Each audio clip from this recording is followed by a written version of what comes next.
dia a todos, bom dia a todos que estão compartilhando conosco esse sábado, para a gente aproveitar essa semana, né, que é a semana que a gente se mobiliza para a prevenção dessa doença, que é tão significativa do ponto de vista epidemiológico, né? A doutora Patrícia, a doutora Mariana já falaram sobre a importância, então, da gente realmente conscientizar as pessoas e conscientizar a comunidade, e como o AVC, ele pode ser devastador, né? Tanto para quem sofre essa patologia, quanto para as pessoas que moram com as pessoas, enfim, que convivem com os familiares e com todos que estão ao redor.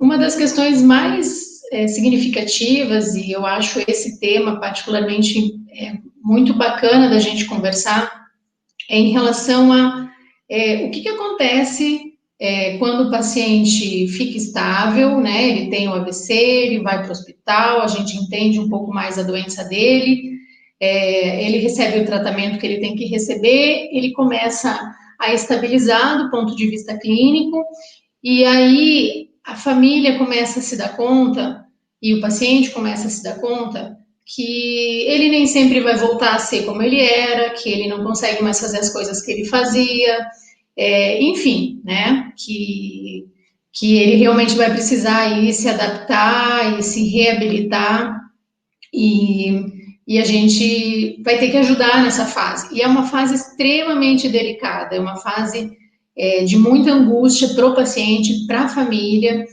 e é uma fase que a gente observa que é uma fase muito atrapalhada para todo mundo, porque é uma fase que a família se atrapalha, que o paciente se atrapalha, e muitas vezes que os profissionais da saúde também se atrapalham, porque não sabem exatamente o que fazer, né? Então, hoje eu vou tentar agora percorrer com vocês esse caminho de como que a gente pode organizar essa transição entre o paciente que tinha uma vida normal, ou às vezes muito próximo do normal, no sentido de funcionalidade, sofre um AVC, estabiliza e está na hora de voltar para casa. A gente já sabe, então, que o AVC é uma urgência, a gente já sabe que o paciente que tem um AVC ele tem que ir para o hospital, ele não tem que ir para nenhum outro lugar. A gente teve aí nos últimos 10, 15 anos uma revolução no sentido de atendimento de fase aguda, como a gente fala, né? Então, os pacientes antigamente, quando eles tinham AVC, muitas vezes eles eram negligenciados nos pronto-socorros, porque não se tinha muita opção de tratamento. Hoje a gente tem dezenas de opções que a gente pode fazer numa fase mais aguda, e isso muda de fato o desfecho, isso faz a diferença entre morrer e não morrer, e entre ficar ou não ficar com alguma sequela, tá?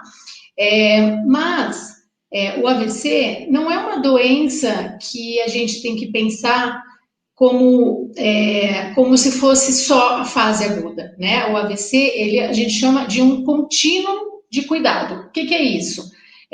Os slides estão em inglês porque a gente tem, de fato, uma pobreza grande desses materiais em português. Então, eu vou traduzir aqui para vocês. A gente tem a fase aguda do AVC, onde a gente já vai falar em seguida. A gente tem esse paciente que precisa ser abordado do ponto de vista de prevenção de outros eventos, e aí a gente tem essa fase aqui, que a gente chama que é a fase de reabilitação e a fase de reintegração na comunidade desses pacientes. Então, isso são cuidados continuados, é como se fosse uma linha aqui, né, de transição de cuidados. A gente tem que alertar as pessoas, a gente tem que fazer prevenção, a gente tem que saber manejar o paciente na fase aguda, a gente tem que saber como evitar, e a gente tem que depois preparar essa pessoa para voltar para a vida normal dela, ou para a comunidade dela, ou enfim, o que ela conseguir fazer, certo? Então, a gente vai falar dessas duas fases aqui, que é a fase de transição. Então, teve o AVC, muitas vezes a família é pega desprevenida, como a Patrícia falou, é uma doença aguda, uma doença que muitas vezes o paciente estava no trabalho, ou estava em casa, estava cheio de projetos, estava cheio de sonhos, estava com viagem marcada, né? E aí, de uma hora para outra, ele tem essa patologia e simplesmente as coisas têm que se interromper, muitas vezes a família é pega desprevenida, na maioria das vezes, né? E a gente tem que ajudar, então, o paciente não só a lidar com o fato de que as coisas vão se interromper, mas também com o fato de que muitas vezes ele não vai conseguir voltar para casa da forma como ele era. E a gente tem a obrigação, então, de ajudar o paciente a recuperar a sua funcionalidade, a ganhar independência, e com isso o objetivo final é sempre a gente tentar fazer o paciente ganhar qualidade de vida. Né? Esses são os elos que a gente busca na transição do hospital para casa. E como que a gente planeja essa reabilitação? E quando eu falo reabilitação, eu falo num sentido mais amplo. Não é só a reabilitação motora, por exemplo, não é só recuperar a força no braço, ou mesmo recuperar a fala, ou mesmo recuperar. Não, quando a gente fala em reabilitação pós-AVC, a gente está falando realmente desse conjunto de coisas muito global, que é fazer o paciente voltar para casa, voltar para a comunidade e voltar para uma vida onde ele tenha sentido, onde ele acha que tem uma vida com qualidade. Então, a reabilitação, quando eu falo, é uma reabilitação realmente global.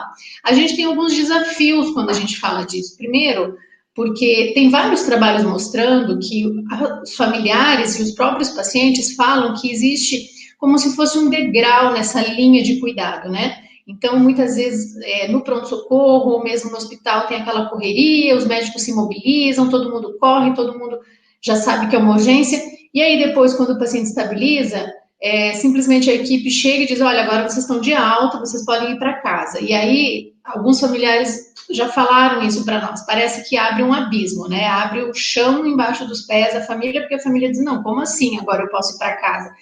Quando a gente percebe isso, a gente sabe que houve uma falha nesse contínuo de cuidado, né? E a gente tem que evitar porque isso é muito angustiante para a família e para o paciente. Então, a gente precisa, de fato, desde o início, a gente ter uma abordagem para educar e treinar os sobreviventes e os cuidadores. Então, desde o início, a gente precisa começar a conversar no sentido de como que vocês estão se organizando, quem é que vai assumir os cuidados se ele precisar, quem é que tá liderando a comunicação com o paciente. Então, essa abordagem da gente já, desde a chegada do paciente, começar a identificar como é que a família está percebendo que vai ser o pós-alta do hospital, a gente precisa fazer. Toda a equipe médica e de enfermagem precisa fazer, porque senão fica realmente esse degrau, a família percebe isso, a família se angustia e isso muitas vezes é fonte de conflito também. Existe uma fragmentação desse cuidado, né? Então, por exemplo, quando a gente vai dar alta para um paciente, a gente fala, olha, ele precisa fazer fisioterapia, ele precisa fazer terapia ocupacional, ele precisa de um acompanhamento psicológico, e aí a família diz, bom, mas aonde que eu vou? Por onde eu começo? Quer dizer, aí marca, às vezes, um fisioterapeuta num lugar, marca um terapeuta ocupacional no outro lugar, essas pessoas não se conversam, essas pessoas não sabem uma o que a outra está fazendo, e fica um cuidado absolutamente fragmentado, fica um cuidado que não é o ideal, e os pacientes, os familiares, percebem isso e sentem isso, e isso é ruim, tá? Então, essa fragmentação do cuidado, isso é muito bem documentado na literatura, que isso prejudica a capacidade de recuperação do paciente. Um outro desafio são as altas aceleradas. Então, muitas vezes, existe uma pressão no sistema, existe uma pressão tanto no público, né, mais no público, mas também, às vezes, no privado, de hospitais cheios, de hospitais lotados, e que aí essa pressão, né, que o americano tem um termo, um paradigma, que é colocar o paciente para fora do cuidado agudo o mais rápido possível, e isso a gente sente muitas vezes. Então, isso acaba gerando altas que são aceleradas, onde a família ainda não está organizada, onde o paciente ainda não está seguro de ir para casa, e isso também se reflete na perda de cuidado e se reflete provavelmente numa recuperação pior, né? Mas por que a gente tem que investir tanto nisso? Porque a gente sabe que o cérebro, depois de um AVC, ele vai se recuperar. A recuperação neurológica é um processo natural, ela acontece espontaneamente, é intrínseco do sistema nervoso querer se recuperar, né? E a gente tem que ajudar o cérebro e não atrapalhar. Então, a gente sabe que a recuperação, ela é influenciada por algumas estratégias de aprendizado, principalmente de adaptação e de outros fatores. Por exemplo, se o paciente tiver um pouco mais de apoio familiar, ou mesmo se o paciente tiver um pouco mais de condições emocionais, a reabilitação dele vai funcionar mais, ele vai se recuperar mais. Mas, por outro lado, se às vezes o paciente tem algum fator que está de conflito, algum fator que a gente identifica como sendo um fator que pode estar jogando contra, sem dúvida, a reabilitação desse paciente vai também ter um impacto, né? A reorganização cortical, ou seja, do cérebro, do córtex, vai acontecer só mais tarde. No início, no quadro do AVC, o cérebro está como se fosse atordoado por aquela lesão, né? E aí, se a gente conseguir organizar as coisas, identificar o que pode estar atrapalhando e jogar junto com o paciente, no sentido de deixar a família e o paciente mais seguros, na verdade, o que a gente está fazendo é auxiliando mecanismos neurológicos que são intrínsecos, que são naturais, e a gente só vai estar contribuindo para potencializar eles, né? A gente sabe que existe um pico de recuperação neurológica no pós-AVC que acontece nos primeiros 3 meses. Na verdade, um período que a gente chama de janela de ouro, tá? É um período onde a gente consegue maior recuperação para a capacidade de caminhar, maior recuperação, muitas vezes, do braço, maior recuperação de funções corticais, que a gente chama de capacidade de raciocínio, de pensamento. Então, essa curva aqui que vocês observam é uma curva que aqui está a capacidade de se recuperar e aqui está ao longo das semanas, tá? Então, vejam que lá pela 12ª semana, que a gente está falando de 3 meses, é um período onde o cérebro está muito ávido para se recuperar. Então, é um período de ouro. A gente tem que falar isso para os pacientes. Por quê? Porque muitos pacientes, quando não tem essa informação, eles muitas vezes chegam muito tarde para reabilitar. E aí a gente perdeu uma janela que era fundamental, né? Então, a gente precisa aproveitar essa fase mais aguda.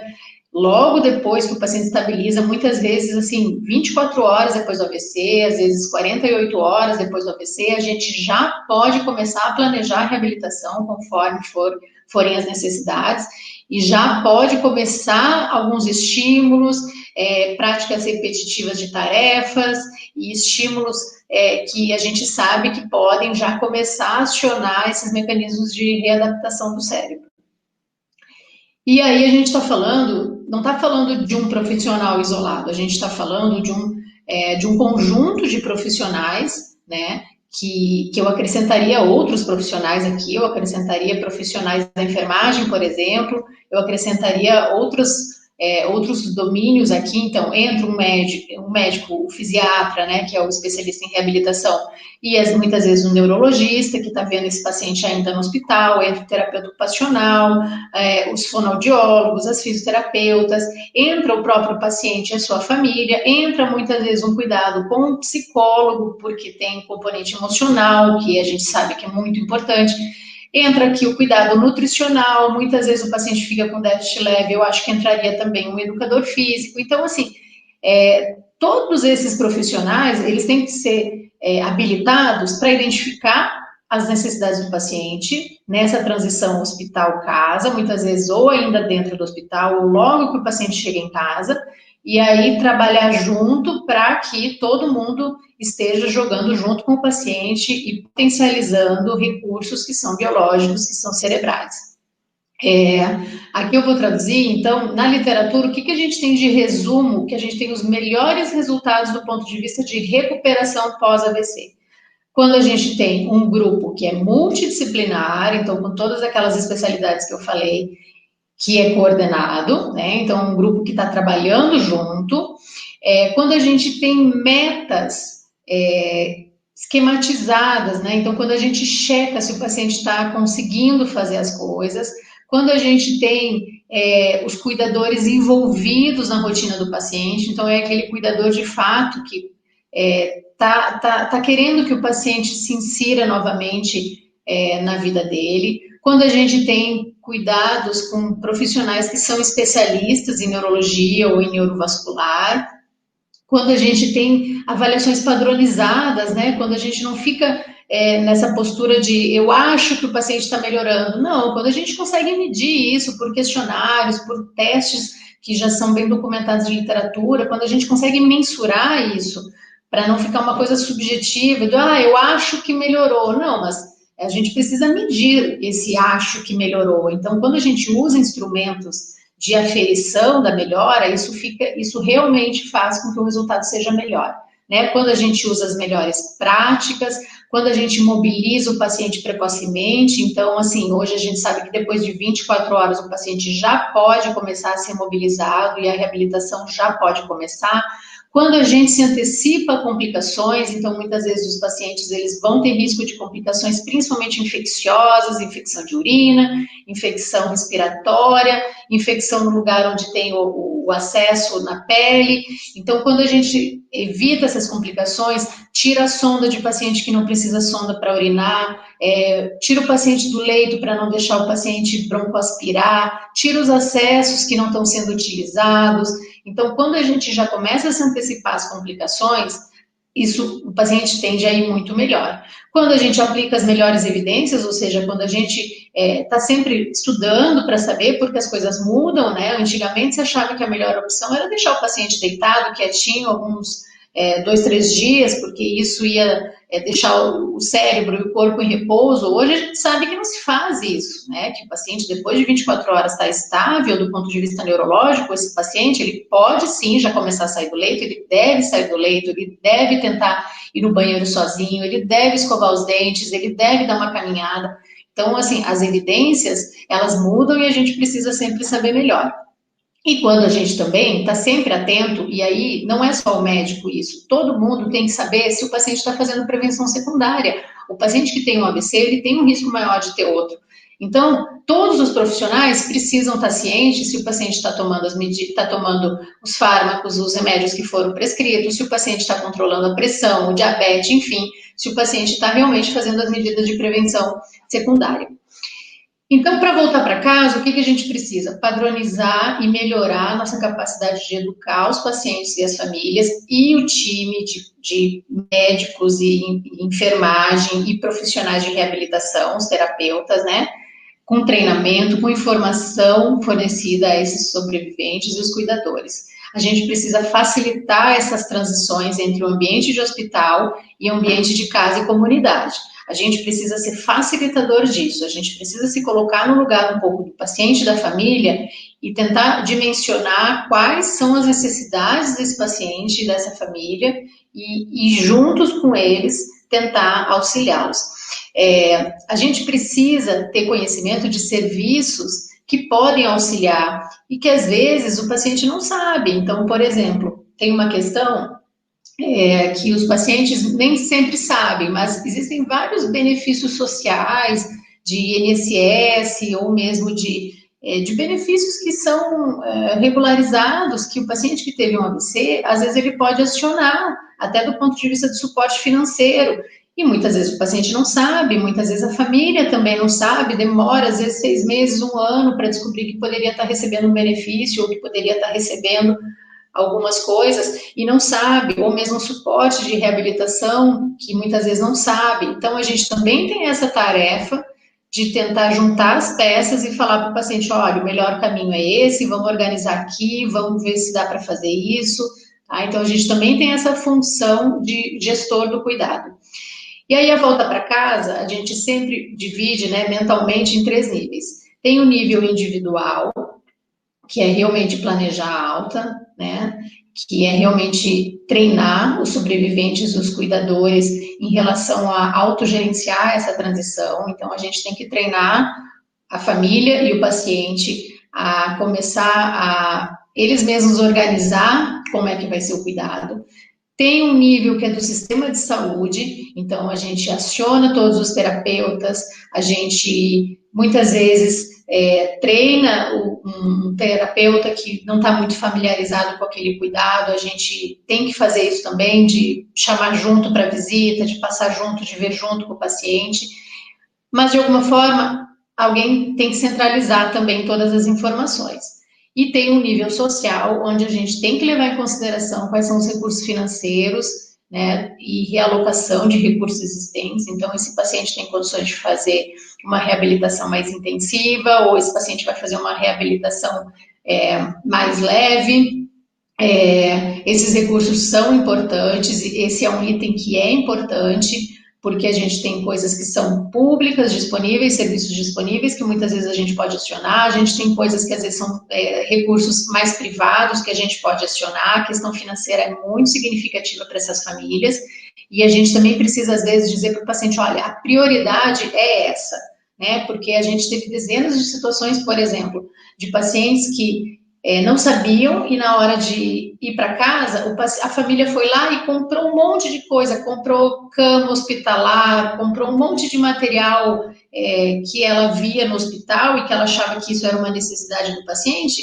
E aí, quando a família, na hora da alta, veio perguntar para a enfermagem, para os terapeutas, para a gente, como médico, a gente falou, olha, não precisava nada disso, né? A gente vai ensinar vocês a como que o paciente vai chegar em casa, ele pode dormir na cama que era dele, é melhor até se ele puder voltar a dormir na cama que era dele, não precisava nada daquilo. E a família fez um investimento, às vezes, pesado em coisas que não vão ser necessárias, né? Ou em coisas que seriam necessárias por 2, 3 meses, que era muito mais vantajoso a família ter alugado, por exemplo. Então, essa coordenação também, a equipe tem que estar treinada e a gente tem que ajudar as famílias, né? Porque é realmente um choque quando o paciente tem o AVC e a família fica muito perdida, fica às vezes muito desesperada e sai gastando mesmo em coisas que depois se mostram que não são necessárias, né? Do ponto de vista clínico, a gente tem vários checklists que a gente utiliza na literatura, se alguém tiver interesse eu posso mandar isso. Então, são instrumentos padronizados, onde a gente checa todas as questões. Então, por exemplo, o paciente está fazendo prevenção, o paciente está fazendo as suas atividades de vida diária, o que ele está conseguindo ou não está conseguindo fazer, o paciente está conseguindo ter mobilidade, o paciente está ficando espástico, né, que é aquele aumento de tônus, aquela rigidez, que é uma complicação, o paciente está tendo dor, o paciente está com incontinência urinária, o paciente está conseguindo se comunicar, está conseguindo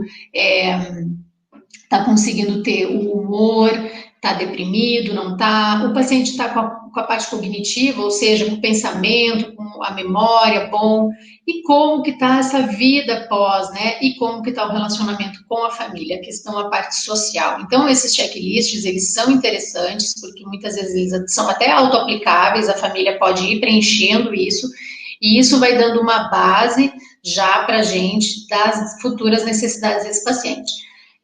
Nos Estados Unidos, existe até um aplicativo aí que foi validado ano retrasado, que é um aplicativo que o paciente ou o familiar baixa e todo dia ele vai checando, então, a pressão e vai colocando os dados, por exemplo, da glicemia, vai colocando os dados de exame que ele vai fazendo, todo como o paciente está. É bem bacana essa ferramenta, a gente não tem ela disponível ainda, e esses dados, eles vão sendo inseridos e eles vão, então, avisando o médico e os terapeutas de como é que está indo a evolução do paciente aí, logo que ele vai para casa, ou muitas vezes logo antes dele ir para casa, a gente vai começando a receber essas informações e junto com o paciente a gente vai vendo, olha, hoje a pressão dele não ficou boa, então vamos aumentar a medicação. Nossa, hoje ele está colocando aqui que ele teve sintomas de depressão, que ele está chorando, que não está legal, então vamos chamar a família para ver o que está acontecendo, vamos colocar um acompanhamento psicológico. Então é bem bacana porque a gente vai junto com a família, com o paciente,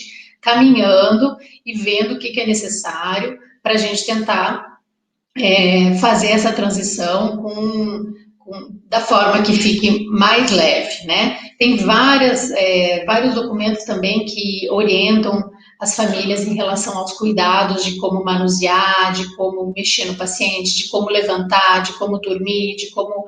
Então, esses documentos aqui a gente tem disponível, se alguém tiver interesse, por favor, nos peça, a gente envia, são cartilhas que estão, a maioria delas disponibilizada de forma gratuita, a gente tem isso organizado aqui, então se alguém tiver interesse, são ferramentas muito educativas, são ferramentas que funcionam, e são coisas que a gente percebe que facilita muito, no final das contas, no final do processo a gente percebe que facilita muito.